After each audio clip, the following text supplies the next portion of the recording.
All right, we are sticking with graphing. It is Monday, May 11th, when you are watching this, hopefully. Today we're going to be doing box plots. I believe they used to be called box and whisker plots, but somebody must have complained because I think they're called box plots only now. You may remember back to last week where you had to find the median and then you had to find the quartile 3 and the quartile 1. Remember, you found that by finding, first you found the median, and then you found the median of the upper end of the data, so you went to everything to the right of the median and found the new median there. And that was your quartile 3. Then you went and looked at all the data to the left of the median, and you found the median of that part of the data, and you called that quartile 1. We'll be doing that today to graph it. We won't have to find the interquartile range, I don't believe, so you don't have to do that last step of the subtraction. And basically, once you get your median, your upper extreme, so upper extreme is just going to be your largest number that's not an outlier. Your lower extreme, which is going to be your lowest number that's not an outlier. Your median, your quartile 3, quartile 1. And I think that would pretty much be it. And then we're going to take that and we're going to basically make something that looks like a box with like 2 whiskers on it, and we're going to place it on a number line. And that's supposedly just another way to share data and kind of be able to take a quick glance at it and get a feel for what it represents without kind of deep diving into it and looking at it individually. So, before we get started, I don't know if you guys are big fans of Karate Kid. I know when I was a little, and I know they've made new versions too since then, and they're pretty good as well. But when I was a child, I was really into Karate Kid, probably way too into it. And used to try to break boards in the garage and things like that, which didn't really work out too well. But Mr. Miyagi, I don't know if you remember him from the movie, but he once asked me what I know about bonsai trees. I told him very little.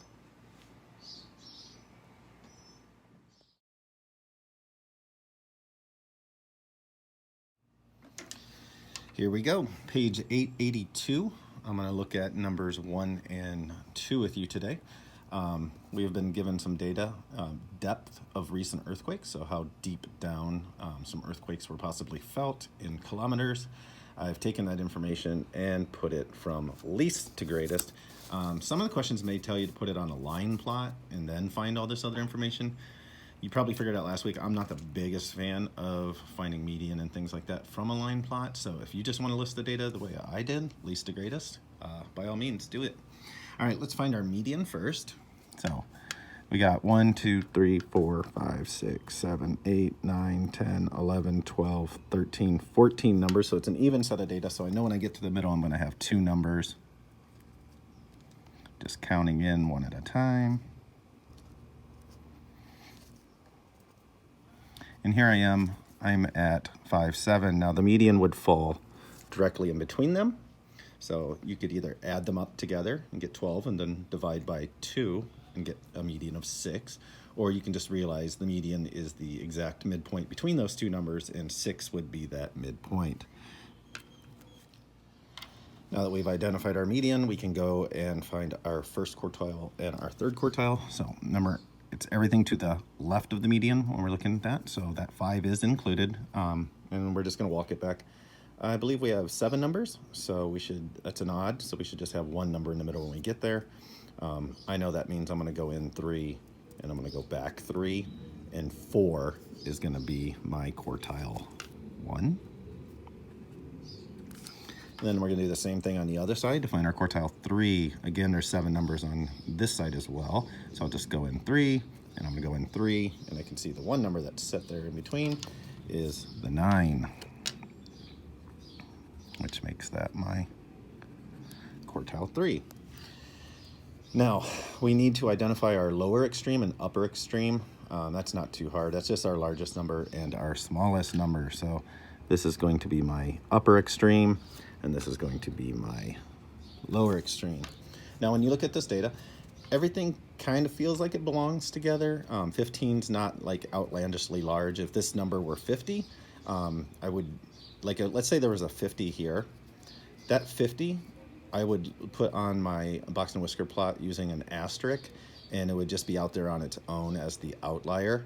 I would still consider 15 as my upper extreme because it's the upper number of the data that feels like it kind of like belongs together. You're not going to use the outlier as the lower extreme or the upper extreme. So if you have an outlier, just remember that. Your lower extreme is the smallest of the number of the data that belongs there, and the upper extreme is this. So if all of a sudden there was like a negative 100, that would be the outlier, and this would still be used as my lower extreme. All right, let's move to the graph. Might as well apologize in advance. You know how well my drawing is, and then when I'm drawing reaching around this phone, it's even better. So, all right, let's go ahead and start by putting our median first. So our median, if you remember, was 6. I'm gonna put a little line there. Now I'm going to go place a line at my quartile 1. So my quartile 1 was 4. Somewhat okay. Then we're going to do our quartile 3. Remember, quartile 3 was 9. I'll make that down a little bit longer so they're somewhat looking the same. And I'm going to put a little dot now, a little floaty dot at my lower extreme. Lower extreme was 1. But right there, kind of like center of those.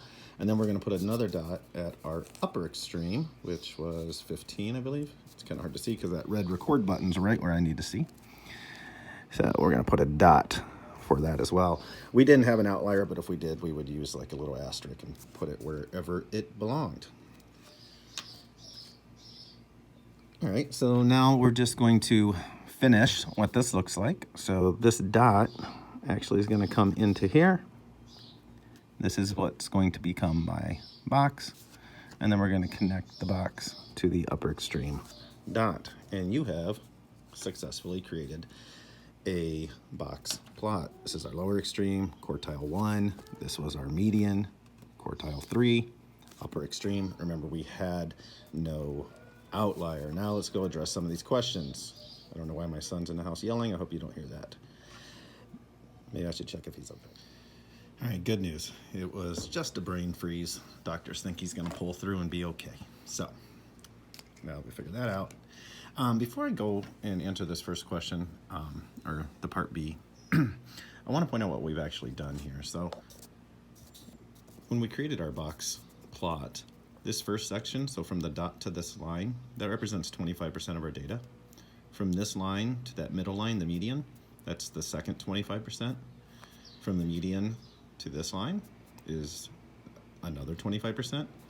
And then finally this upper end, so from this line to this dot, represents the last 25% that makes up the data. So it really splits it kind of into 4 groupings. You might even see that here. You can kind of see how there's 3 numbers before that quartile 1. There's 3 numbers in between quartile 1 and the median. There's 3 numbers between the median to the quartile 3. And there's 3 numbers to the right of quartile 3. My wife has decided she's going to start vacuuming right now too. That's good. All right, let's move it along. So, next question says, what percent of the earthquakes were between 4 and 9 kilometers? Now, as we just said, each of these sections is 25% of the data. So they said between 4 and 9. Well, from 4 to 6, that's one section, so that's 25%. And then from 6 to where 9 lays, that's another 25%. So 25 and 25 means 50% of the earthquakes were between 4 and 9 kilometers deep. Okay, part C says, write a sentence explaining what the length of the box plot means. So when we're talking about the length, we're pretty much, looking from here to here. And you can see we go all the way from 1 all the way to our upper end, which was 15, which seems like a pretty wide range to me as far as, how deep these earthquakes can be felt. So a simple sentence you might say about that is that the length of the box plot shows that the depth of the earthquakes are not concentrated, or they're not all in like one particular place. They're pretty spread out. And it looks like in the beginning I did misspeak a little bit about, I said that you'd be finding the quartile 3 and quartile 1. I forgot about the part where they wanted you to find all the measures of variability. And when we're talking measures of variability, we're talking about all of these things: median, range, quartile 1, quartile 3, IQR, that's the interquartile range. So that's where you subtract interquartile 1 from interquartile 3. And if there's an outlier, they would like us to mention that as well. That said, they've already made the box plot for us. So we're really just going to take this information, put it down, look at it, and then we're going to make a comment about what we noticed about the data. So the median, remember the median from our example above? It's going to be this line inside the box. Looks like 27. Range. So we want to know the difference from our upper extreme to our lower extreme. This would be representative of 40, and this would be 22. So 40 take away 22 would give me a range of 18. Now we're going to go to quartile 1. Quartile 1 has already been set for us. It's this line right here, 25. And quartile 3, you'll remember, is this line here. And if you want to label it on these, you're more than welcome to. Quartile 3 then would be right here at 33. Once again, my favorite number. Then you want to know the interquartile range. That's not too bad. We're just going to do 33, take away 25. I can't speak all of a sudden. So that gives me interquartile range of 8, which is just this space right here. So it doesn't have a ton of variance inside there. And then outlier, I don't see an outlier on here. Do you? And now my favorite part, as the vacuum approaches, they wanted us to just describe the data now. So you could make lots of observations when we're looking at this. I'll just give you a couple examples. One, you could say that the data to the right of the third quartile was more spread out than the data that is to the left of the first quartile. You can see it's more concentrated here, whereas it's more spread out there. You could mention that the median is closer to the first quartile than it is to the third quartile. That would be fine. What else could you say about that one? Oh, you could mention the fact that there are no outliers. Anything like that, you're looking pretty good. So just a statement that's true and can be shown. All right, that is your Monday with box plots. Sorry about all the sounds and sabotaging my family has done to this video. See ya.